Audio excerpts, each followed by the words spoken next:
आपने इतना समर्थन इस यात्रा को दिया, इतनी मदद की, इतनी शक्ति आपने हमें दी, इसके लिए मैं सबसे धन्यवाद करना चाहता हूं, दिल से धन्यवाद करना चाहता हूं।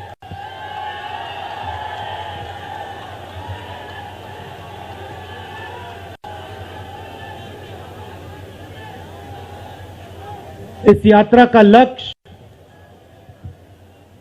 भारत को जोड़ने का है।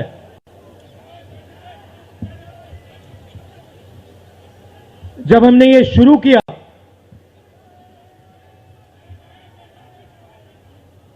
कन्याकुमारी में यात्रा शुरू की, तो मैं सोच रहा था कि नफरत को मिटाने की जरूरत है, और मेरे दिमाग में था कि इस देश में सब जगह नफरत फैली हुई है। मगर जब मैंने चलना शुरू किया तो सच्चाई बिल्कुल अलग थी। मैंने मीडिया के बारे में कहा, शुरुआत में कहा कि हमारे दोस्त हैं,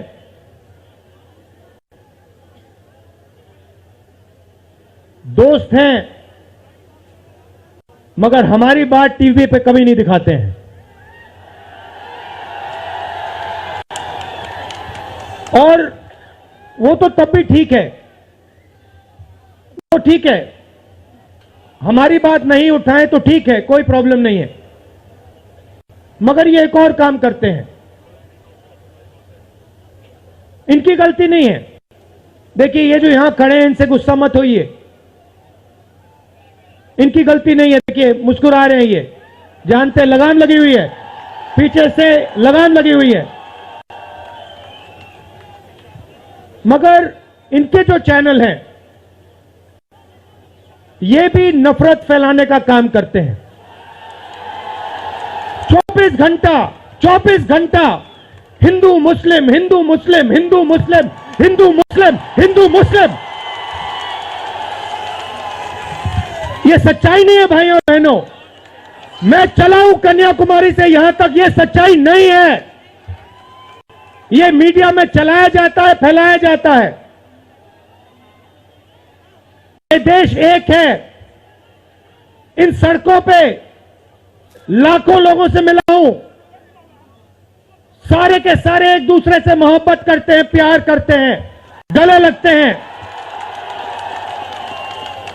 तो सवाल उठता है, क्योंकि ये नहीं कर रहे हैं, इनके पीछे जो शक्ति है, इनके पीछे जो शक्ति है वो कर रही है। तो सवाल उठता है, ये क्यों हो रहा है? जब सच्चाई ये है कि देश का आम नागरिक, चाहे हिंदू हो, मुस्लिम हो, सिख हो, ईसाई हो, किसी भी जात का हो, वो एक दूसरे से प्यार करता है, मोहब्बत करता है, एक दूसरे की इज्जत करता है। 90% लोग इस देश के एक दूसरे से प्यार करते हैं, मोहब्बत करते हैं, इज्जत करते हैं। देखिए मेरे सामने, ये देखिए, घूम के देखिए, ये जैन मंदिर है, गुरुद्वारा है, मंदिर है, मस्जिद है। ये है हिंदुस्तान। ये सच्चाई है हिंदुस्तान की, और ये नई बात नहीं, ये हजारों साल से इस देश की सच्चाई है। प्यार से ये देश मिलकर एक साथ रहा है। तो सवाल उठता है, ये जो मीडिया के लोग हैं, ये नहीं, जो इनके पीछे हैं, ये नफरत क्यों फैलाना चाहते हैं? आपने कभी पूछा अपने आप से कि मीडिया 24 घंटा कभी मोहब्बत की बात नहीं करेंगे? कभी आपने देखी है? कभी टीवी पे देखा कि देखो एक हिंदुस्तानी दूसरे हिंदुस्तानी से गले लग गया? कभी देखा? नहीं, कभी नहीं दिखेगा। सही बात है ना? सही बात। कभी नहीं दिखेगा, इसका कारण है भाइयों और बहनों। मैं आपसे पूछना चाहता हूं, आप में से किसी का कभी जेब काटा गया है? आपका जेब काटा गया? आपका जेब काटा गया?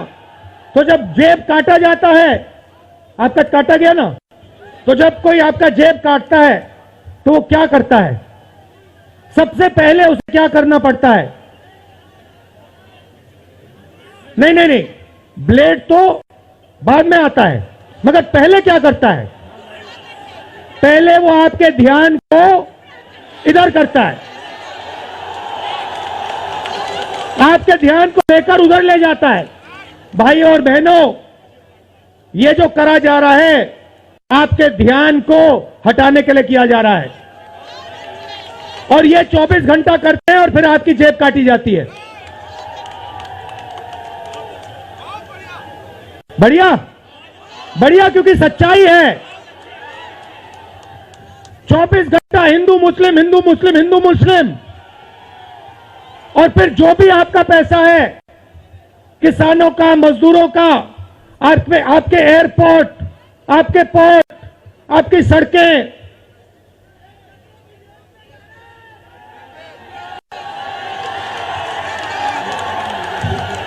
सीधा किसके जेब में? इनके मालिक के जेब में। इनको कौन चलाते हैं? नाम बताओ। देखो, सब जानते हैं, पूरा हिंदुस्तान जानता है। भाइयों और बहनों, ये नरेंद्र मोदी जी की सरकार नहीं है, ये अंबानी अदानी की सरकार है। ये सच्चाई है, और ये पूरा पूरा लक्ष्य इनका आपके ध्यान को इधर से उधर, उधर से इधर करने का है। मैं 2800 किलोमीटर चला हूं, 2800। मुझे कहीं नफरत नहीं दिखी, कहीं हिंसा नहीं दिखी, कहीं मारपीट नहीं दिखी, मगर जब मैं इनका टेलीविजन खोलता हूं, 24 घंटे मुझे मारपीट, हिंसा, नफरत दिखाई देती है। क्यों? क्योंकि ये आपका ध्यान इधर से उधर ले जाना चाहते हैं। जो सच्चे मुद्दे हैं उस पे आपका ध्यान गलती से ना चला जाए। जैसे जब कोई आपकी जेब काटता है, वो चाहता है कि आपका ध्यान आपके जेब पे गलती से भी ना चला जाए। ये हो रहा है इस देश में। तो आपका ध्यान कहां जाना चाहिए? मैं आपको बताता हूं। सबसे पहले आपका ध्यान जो हिंदुस्तान के युवा हैं उनकी ओर जाना चाहिए। आप किसी भी युवा से पूछ लीजिए, वो आपको बताएगा, मैंने इंजीनियरिंग की, मैं डॉक्टर बनने के लिए पढ़ा, मैंने आईएएस के लिए तैयारी की, मैं जज बनने की कोशिश कर रहा था। पूछो क्या किया? पढ़ाई की, कितने साल की?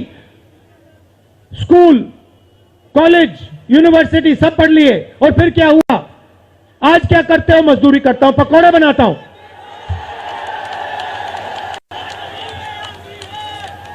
बेरोजगारी क्यों आई? मैं आपको बताता हूं। और जो हमारे छोटे व्यापारी हैं, जो स्मॉल और मीडियम बिजनेस चलाते हैं, आप अच्छी तरह सुनिए, क्योंकि आप इस देश के भविष्य हो। अगर इस देश को कोई रोजगार दे सकता है तो इस देश का किसान और ये जो छोटे व्यापारी हैं और स्मॉल और मीडियम बिजनेसेस चलाते हैं, ये लोग हैं। क्यों? क्योंकि ये लाखों हैं, ये लाखों में हैं, और कोई 100 लोगों को रोजगार देता है, कोई 500 को देता है, कोई 1000 को देता है, कोई 25 को देता है, कोई 35 को देता है, और ये लोग देश को रोजगार देते हैं। अब इनकी बात करते हैं। ये 24 घंटे लगे रहते हैं, बैंक के दरवाजे इनके लिए बंद होते हैं। हिंदुस्तान के 2-3 अरबपतियों को 1 लाख करोड़, 2 लाख करोड़, 3 लाख करोड़ ऐसे दिया जाता है। ये बैंक के सामने जाते हैं, इनको धकेल के निकाल दिया जाता है। राइट? अब क्या, ठीक है, बैंक का पैसा नहीं दिया तब भी मान ली बात, तब भी मान ली बात, मगर फिर क्या किया, फिर प्रधानमंत्री ने नोटबंदी की और प्रधानमंत्री ने गलत जीएसटी लागू की। भाई और बहनों, ये पॉलिसी नहीं है, ये हथियार है। छोटे व्यापारियों को, स्मॉल और मीडियम बिजनेस वालों को और किसानों को मारने के हथियार हैं ये। और जब इन्होंने ये काम किया तो देश के जो युवा हैं उनको रोजगार नहीं मिल सकता, सवाल नहीं उठता, क्योंकि जो रोजगार देने वाले हैं उनकी रीढ़ की हड्डी आपने तोड़ दी। किसके लिए तोड़ी, किसके लिए तोड़ी? इनके जो मालिक हैं उनके लिए तोड़ी। गेम को समझो। अब देखिए, अब आगे चलते हैं। युवाओं की बात की, स्मॉल और मीडियम बिजनेस वालों की बात की, दुकानदारों की बात की। अब सड़कों पे मुझे हजारों किसान मिले हैं। एक सेकंड में पहचान लेता हूं, जैसे ही हाथ मिलाता हूं समझ आ जाता है ये मजदूर है या ये किसान है, हाथ से पता लग जाता है, छिले हुए हाथ होते हैं। अच्छा, एक और सवाल है जो मैं सोच रहा हूं,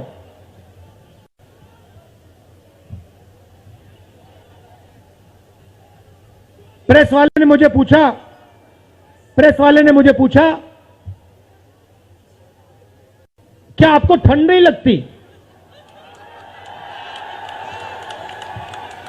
और मैंने सोचा ये मुझसे पूछ रहे हैं, हिंदुस्तान के किसान से क्यों नहीं पूछते? ये हिंदुस्तान के मजदूर से क्यों नहीं पूछते? ये हिंदुस्तान के गरीब बच्चों से क्यों नहीं पूछते?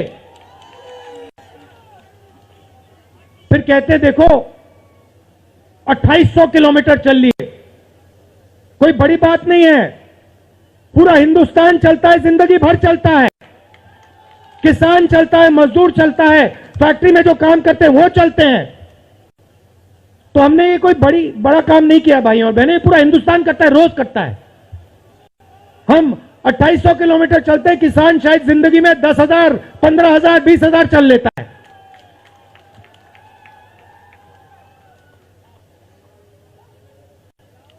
तो मैं चाहता हूं कि ध्यान सही जगह जाए। अब बीजेपी ने धर्म की बात उठाई है, हिंदू धर्म की बात करते हैं। मैं आपसे पूछना चाहता हूं, हिंदू धर्म में कहां लिखा है कि गरीबों को, कमजोर लोगों को कुचलना चाहिए? कहां लिखा है? कहां लिखा है कि कमजोर लोगों को मारना चाहिए? कहां लिखा, मुझे बताओ। मैंने तो कहीं नहीं पढ़ा। मैंने गीता पढ़ी है, उपनिषद पढ़े हैं, कहीं नहीं पढ़ा मैंने।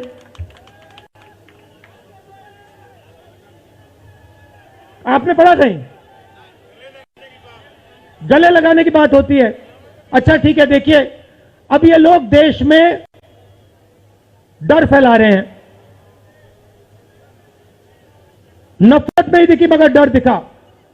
किसके दिल में डर?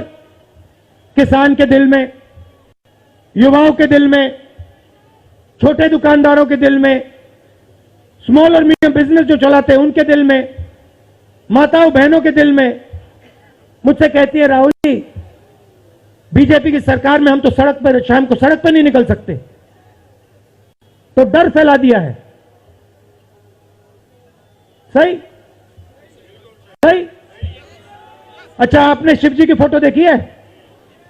उसमें उनका हाथ ऐसे देखा आपने? इसको क्या कहते हैं? इसको क्या कहते हैं? इसको अभय मुद्रा कहते हैं। इसका मतलब क्या होता है? इसका मतलब होता है डरो मत। तो शिव जी कहते हैं डरो मत। हिंदू धर्म कहता है डरो मत। और ये लोग 24 घंटा इस देश में डर फैलाने की कोशिश करते हैं। अच्छा, एक और मजे की बात बताता हूं आपको। मैं सोच रहा था, आपने ये यात्रा देखी होगी,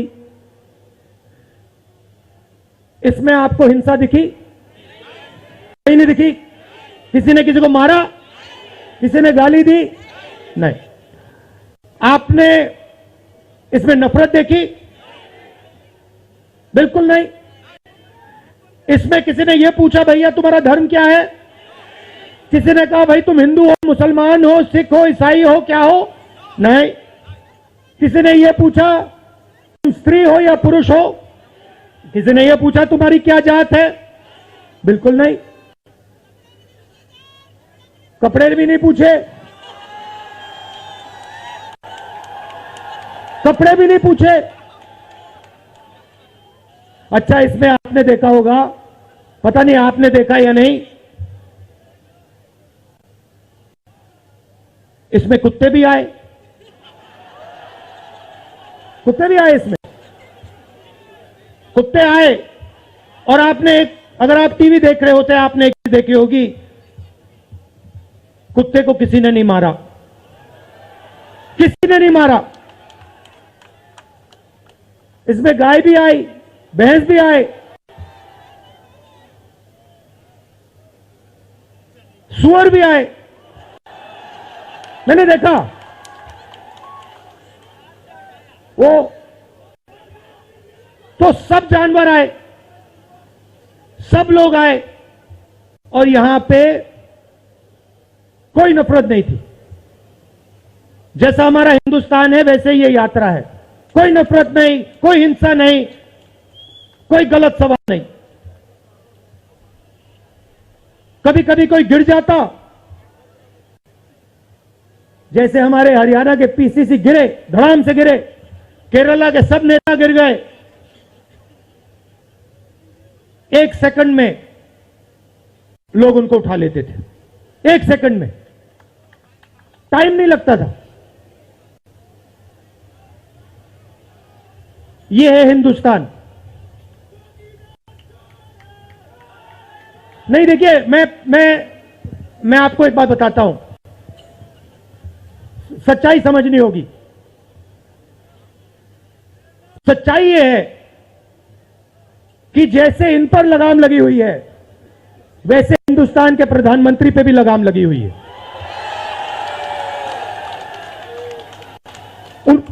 उनकी गलती नहीं है, वो संभाल नहीं पा रहे हैं, कंट्रोल नहीं कर पा रहे हैं, उनको कंट्रोल कर दिया है। नहीं, मैं सच बोल रहा हूं, मैं सच बोल रहा हूं। क्योंकि आप देखिए, एयरपोर्ट भी उनके, पोर्ट भी उनके, एग्रीकल्चर के स्टोरेज डिपो भी उनके, और क्या उनका? हाँ, लाल किला भी उनका, लाल किला भी उनका, सारे के सारे पब्लिक सेक्टर की कंपनियां उनकी, और क्या उनका? रेलवेज उनकी।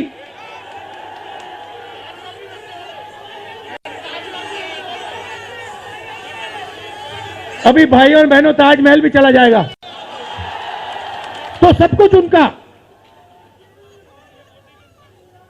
तो ये देश की सच्चाई है। हाईवे भी उनके, सेलफोन भी उनके,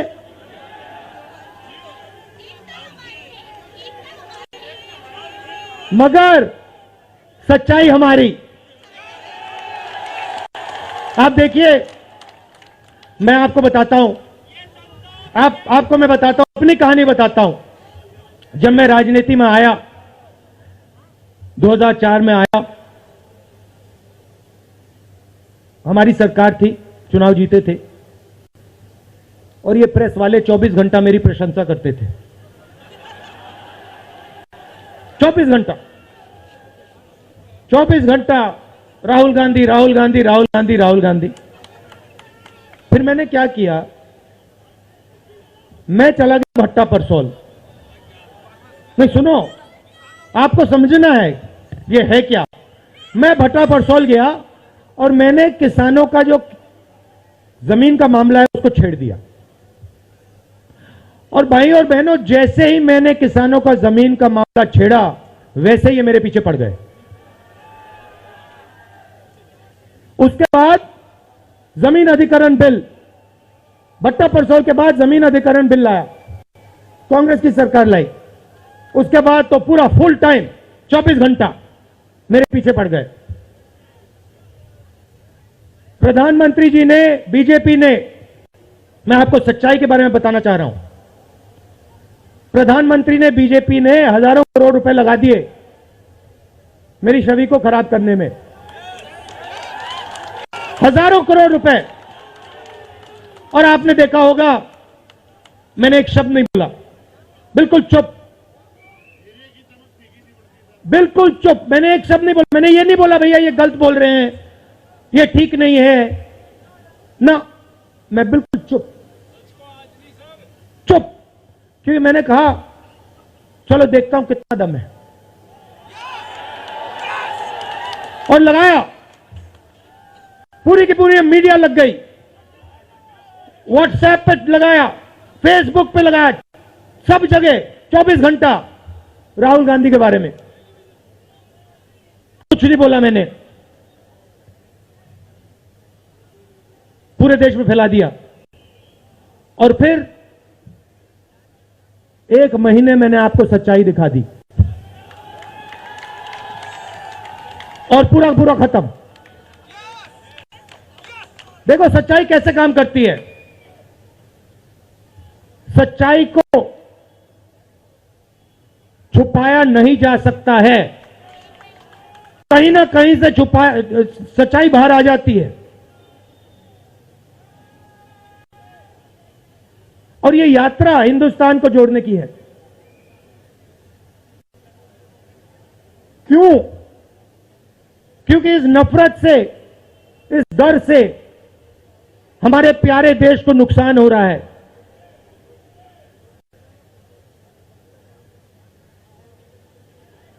यह सच्चाई है और इसीलिए हमने ये यात्रा कन्याकुमारी से लेकर कश्मीर तक शुरू की है। और ये जो हमारा तिरंगा है इसको हम श्रीनगर में जाके वहां पे लहराएंगे। और आप में से हजारों लोग हमारे साथ चलोगे, हजारों लोग चलोगे।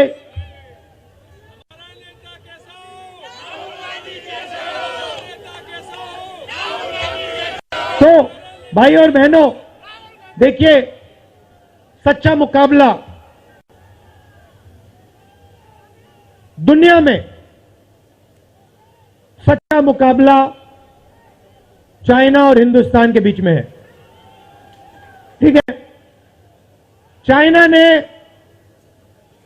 2000 स्क्वायर किलोमीटर हमारी जमीन ले ली है। प्रधानमंत्री जी कहते हैं कि हमारे बॉर्डर के अंदर कोई नहीं आया। तो भैया प्रधानमंत्री जी अगर कोई नहीं आया तो हमारी सेना उनकी सेना के साथ 21 बार क्यों बात कर रही है? और हमारे जो सेना के लोग हैं, हमारे डिफेंस फोर्सेस के लोग हैं, वो क्यों कह रहे हैं कि चाइना ने हमारी जमीन ले ली है? मगर देखिए, कंपटीशन आर्थिक है, मुकाबला आर्थिक है। ये आपके जो सेलफोन है, ये आपके जो शर्ट है, जूते हैं, इसके पीछे आप देखिए, प्रेस वालों के जो कैमरा है इसके पीछे देखिए, उसके पीछे आपको लिखा दिखेगा मेड इन चाइना।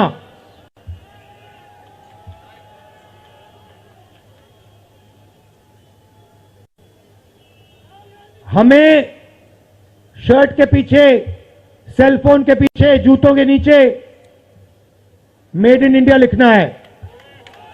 और एक ऐसा दिन आना चाहिए जब शंघाई में कोई युवा नए जूते खरीदे, उसके नीचे देखे made in new Delhi India.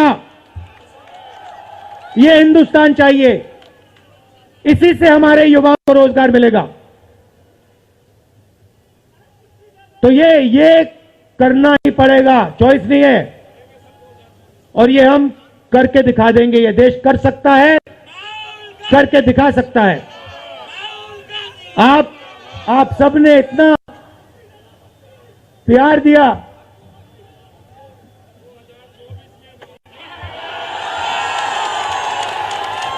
आपने इतना प्यार दिया।